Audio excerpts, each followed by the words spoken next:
O que é oração?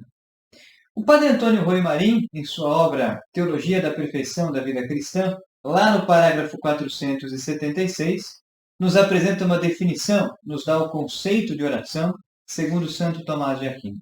Então ele diz: a oração é a elevação da mente a Deus para louvá-lo e pedir-lhe coisas convenientes para a eterna salvação.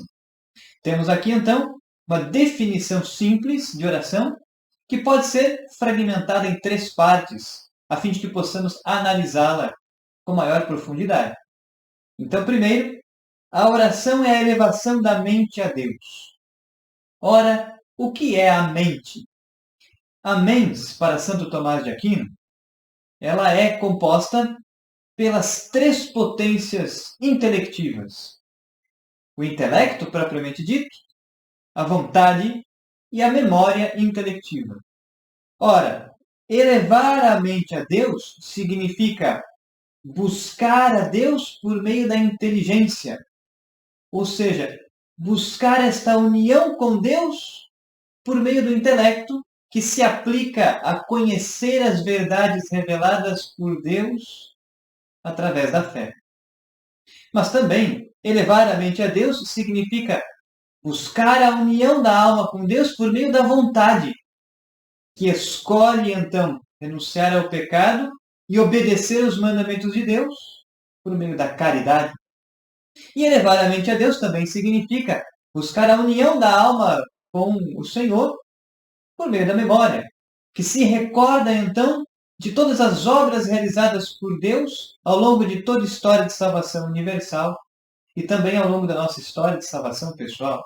Portanto, elevar a mente a Deus significa aplicar as potências superiores da alma, a inteligência, a vontade e a memória, a buscar a Deus e unir-se a Ele por meio das 3 virtudes teologais, a fé, a caridade e a esperança. Então, nos unimos a Deus pelo intelecto, por meio da fé. Nos unimos a Deus por meio da vontade, com a caridade. Nos unimos a Deus por meio da memória, com a esperança. Pois bem, segunda parte do fragmento, a oração é, além de elevar a mente a Deus, nós fazemos isto para louvá-lo. Então faz parte da oração elevar a mente a Deus para louvá-lo, para adorá-lo, para glorificá-lo, para bendizê-lo, para adorar a Deus em espírito e em verdade.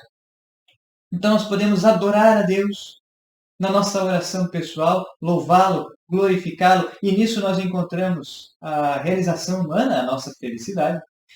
Todavia, o maior culto de latria, de adoração que podemos dar a Deus é a Santa Missa. Louvá-lo, glorificá-lo, adorá-lo. Depois nós temos outros meios de oração, outras espécies de oração, como, por exemplo, a adoração ao Santíssimo Sacramento, a liturgia das horas, a oração do Santo Rosário, as devoções, que são meios também para louvar, glorificar, bendizer, adorar a Deus. Ora, além disso, a oração também é possível nela pedirmos a Deus as coisas convenientes para a eterna salvação. Então esse é o terceiro elemento que constitui a definição, o conceito de oração. Pedir a Deus. Nós podemos, por meio da oração, pedir coisas a Deus, mas nós devemos pedir a Ele coisas convenientes à nossa eterna salvação. Ou seja, devemos pedir a Deus, sobretudo, as graças necessárias para que realizemos as boas obras das virtudes, para que nos configuremos ao Cristo, para que nos unamos a Ele, para que trilhemos o caminho da eterna salvação e da santidade. Podemos também pedir a Deus, além dos bens espirituais, como a graça, podemos pedir os bens materiais, para que ao longo dessa vida terrena nós tenhamos o suficiente para a manutenção da nossa vida.